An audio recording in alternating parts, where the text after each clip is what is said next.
fish. Got him. First throw with the pinch crawlers, guy. I want to point out, first throw with the pinch crawler. That's why you pay attention to what the other guy's doing. So, and here it comes. I can probably handle him if you already got the net. All right, and I'll keep him tight right there. And that is literally my first cast ever with a gulp pinch crawler. But I might throw more of them if I can get this guy out of here. And there it is, guys. There's the crawler right in the corner of the mouth. And that's why you go with a guy who's got walleye in his email address, because he told me that would work. And he wasn't kidding. There it is, guys. I just put that on a second ago. I showed you guys that as I was tying it on. That was literally a second ago, and there is one average walleye. And now we are getting them caught at this point. And that's why you pay attention to the guy in the boat. I literally mimicked every part of his presentation that I possibly could and got bit on the first throw. So I'll make another throw. I had one too. Did you? Yep, in my offhand when I was jacking with the net. Oh no! All right. Well, if they're that size, we won't net them anymore. Okay. You never know though. You might get one that's on these same spots. Yeah, look at that crap. Dude, that one actually, I felt him bite it. I felt a little dunk, and then he was just pulling on it hard. So, yeah. Gulp pinched crawlers.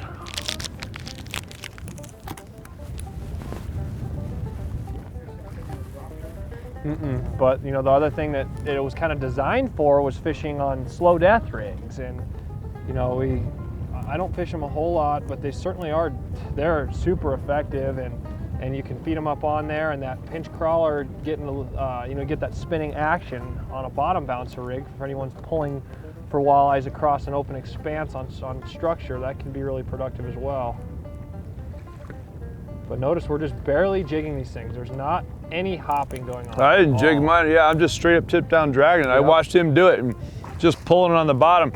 Just for the record, if you had tube jigs in a group of smallmouth, that same situation works. Throw it out, let it go to the bottom, point the rod tip down, and just drag it on the bottom. Straight up dragging tubes. Never letting them leave the bottom. And first of all, you have perfect depth control. Yes. You know where your bait always is in the water column. And I don't think you spook fish with that so much. Whereas a bait that's hopping, I've seen enough scenarios where you can spook fish with it at times too. Agree. Where they're like, nah, don't think so. Now, if you're in a place like this very lake, if the camera looks that way, that dam right there, you couldn't drag this thing 2 feet without it being snagged. Maybe not even 1 foot. Yeah, maybe not even, yeah, like you close the bail, it hits the bottom, it's snagged. So you got to be around different presentation or different structure elements, I should say, or if you're going to get around something snaggy like that. But if you can get away with it here, then, you know, then dragging can be a really good way to catch smallmouth and walleyes.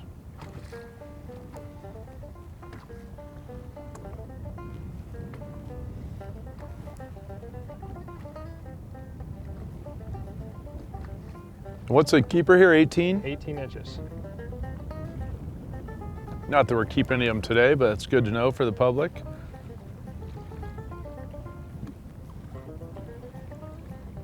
This lake, you know, after those floods we were talking about on the last show, a lot of walleyes got washed out of this lake, and we lost a lot of shad after that as well. That was one. Missed him right there, and that's what happened. Oh, he snatched your junk.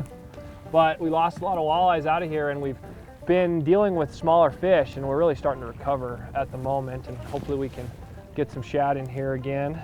Those walleyes, just for the record, for people that aren't maybe Denver locals, a lot of them ended up in the Platte River below here.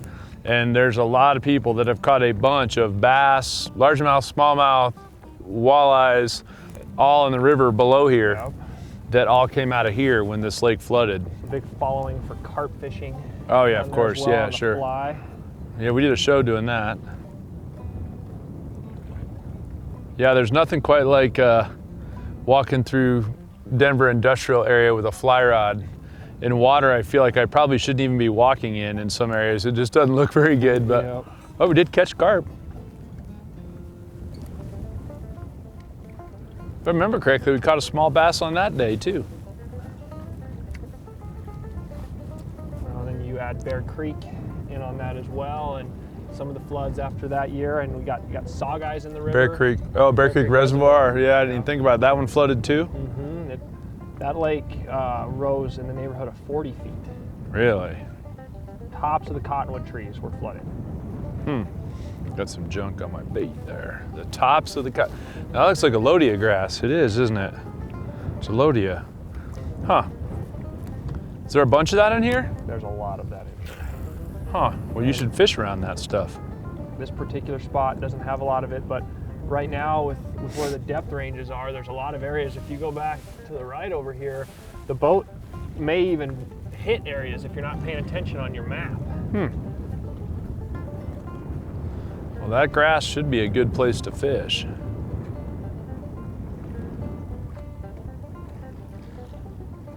Come on now. Now, when you have customers doing this, how are they good at detect? This seems like something a customer could deal with. Absolutely, and a lot of times I can even identify the bite on the tip of their rod before they can even do it. Don't even get me started on that. Guys, if you're watching this at home, let me just make this point really clear. Austin just said, I have to identify the bite before the customer does. I would say that 70% of my customers, I have to tell their bit. Yeah. When they're jigging a gulp minnow or a tube jig, I have to tell them their bit. And people, oh, I've been fishing my whole life. Then watch your line or watch your rod tip. And that's the hardest part of hosting TV shows. I have to address the camera. You guys see me make mistakes because if you just watch that rod tip right there, in this condition, your line's not going anywhere, you just watch that rod tip. If that thing deflects, bends any more than what that jig will put on there, that's your cue. You're not gonna always feel this bite on any of it. You're not. In fact, half the time what you feel is the fish spitting it out. Because they nip it real gentle, they spit it out real quick.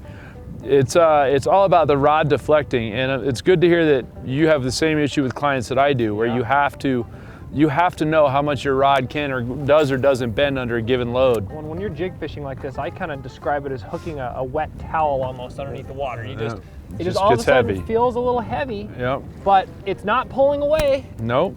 But it's definitely not a rock either. Right, and it'll just bend the rod tip a little bit, and it'll feel, I call it intelligent pressure. Yeah. What are you feeling for? You're feeling for intelligent pressure, but watch the rod tip. I mean, a lot of them, I'll look at the rod tip to verify the bite before I do anything else. Yep.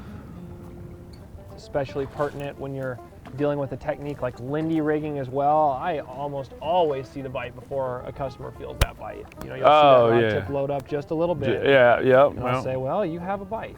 Yeah, this be your cue. Yep. And it's funny because it doesn't matter what the experience level of my customers, the claimed experience level is, the vast majority of them I have to tell, at least in the beginning of the trip, to set the hook.